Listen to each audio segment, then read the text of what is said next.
a gente sempre vai ter a pessoa que vai usar a inteligência para fazer o bem e para fazer o mal, né? Claro. Então eu tinha um treinador que sempre falava, pô, vocês são uns malandrinhos, fora da quadra, quando eu jogava ainda no colégio, fora da quadra vocês vão lá desenrolando com as gurias. Se vocês usassem 1% dessa malandragem dentro da quadra, a gente era campeão mundial. Exato. Vocês só sabem ser malandro fora da quadra. Vocês só sabem ser malandro pra coisa ruim. Pra coisa boa vocês não sabem. Pra coisa boa não sabe, exatamente. E ontem tava falando aqui com o Denilson sobre o crescimento do bodybuilding no Brasil. E que hoje os influencers trouxeram a musculação de volta ao ápice do fitness.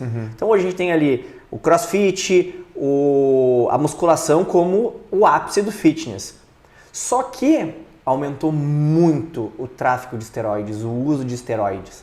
Aumentou muito, assim, ó. É absurdo como aumentou a ingestão de substâncias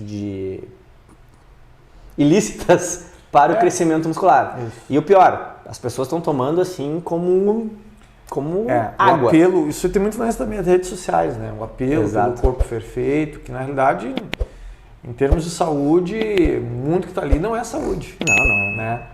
Então, realmente, é uma preocupação muito grande, assim, com o uso principalmente de esteroides anabolizantes, porque se tem um mercado que compra, tem que ter um mercado que vende. Exato. Então, hoje em dia, tem laboratórios de fundo de quintal que os caras estão produzindo esteroide anabolizante, assim, com condições de vigilância sanitária zero para a produção. Inclusive, já vi produção de esteroide anabolizante com óleo de cozinha, porque tem que ser um veículo oleoso e tal, né?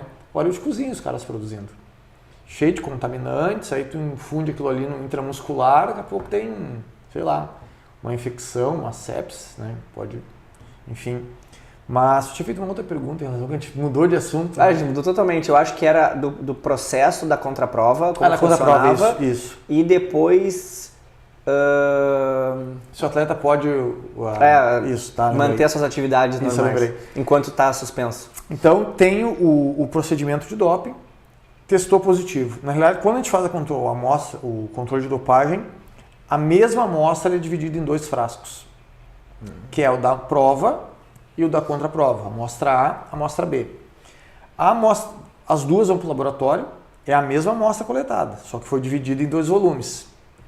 As duas amostras vão para o laboratório e aí é analisada a amostra A.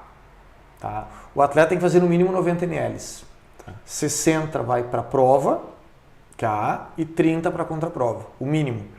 Quanto mais, melhor. Eu sempre digo, o atleta fazendo lá quanto mais, melhor, nos ajuda. Aí é feita a análise da prova. Deu positivo, sei lá, para testosterona. O atleta é comunicado.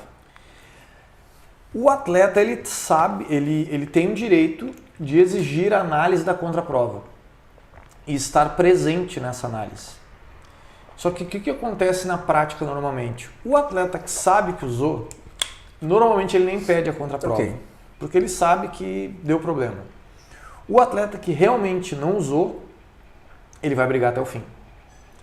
Só que tem um detalhe, quando o frasco da amostra B é aberto para análise da contraprova, se o frasco B confirmar o frasco A, que geralmente é o que acontece, porque é a mesma amostra, o atleta tem que pagar aquela análise. R$50? Quem fosse. É em torno de R$5.000. Tá. Né? Se a amostra B não confirma a amostra A, o atleta vai confirmar que realmente não usou e ele está isento de qualquer tipo de pagamento. Então é mais ou menos isso que acontece. Bom, depois que deu positivo, que realmente confirmou o positivo, vai ser feito o que nós chamamos de gestão de resultados. Aí vai para uma outra instância, aí uma outra etapa do antidoping. Tem a etapa de escolher o atleta, tem a etapa do procedimento de coleta, que é o que nós fizemos, tem a etapa da análise no laboratório e depois da análise laboratorial tem a gestão dos resultados do que aconteceu no laboratório. E aí essa gestão é como se for, é um tribunal. Então tem um tribunal antidopagem que vai decidir o caso. Então tem provas de defesa, provas de acusação, muitas vezes vai a júri isso, julgado com advogados, enfim, o atleta leva o advogado dele. E aí saiu a sentença. 2 anos de punição. Nesses 2 anos, o atleta não pode ter vínculo nenhum, de nenhum tipo. Ele não pode competir, ele não pode treinar, se é vinculado a um clube, ele não pode entrar nas dependências do clube, ele não pode participar de nenhum tipo de competição, nem de forma amadora.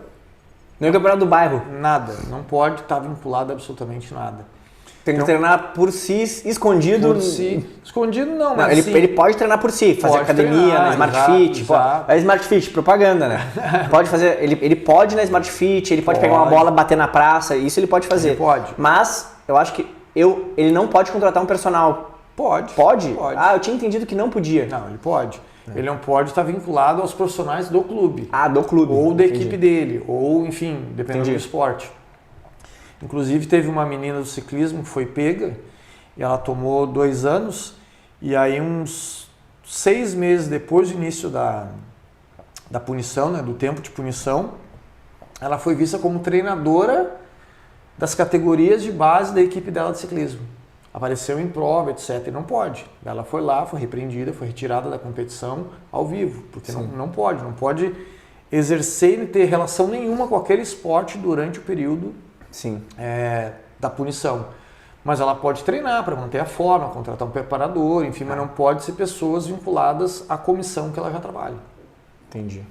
Então, por exemplo, o Rodrigo Moledo, do Internacional, que foi pego, está treinando na academia, está fazendo a preparação dele, porque a hora que terminar a punição ele já está assim, com um pré-condicionamento físico para voltar a exercer o esporte. E quando a gente fala na questão da suspensão, qual o período mínimo, qual o período máximo, depende muito da substância utilizada? Tá, são vários fatores. Tá. Como eu te falei, vai a julgamento, uma audiência, né, tem os prós e os contras. O normal é 2 anos, o mínimo é 2 anos. Tá? O normal é 4 anos. Só que aí são analisadas várias coisas. A substância, o esporte, porque às vezes aquela substância para aquele esporte, em vez de melhorar o desempenho, Baixa. ela piora o desempenho. Sim. Então, mas é uma substância que não pode estar na lista, não pode, caracterizou a dopagem. Então tudo isso é levado em consideração. É levado também em consideração se o atleta teve a intenção ou não do dopagem.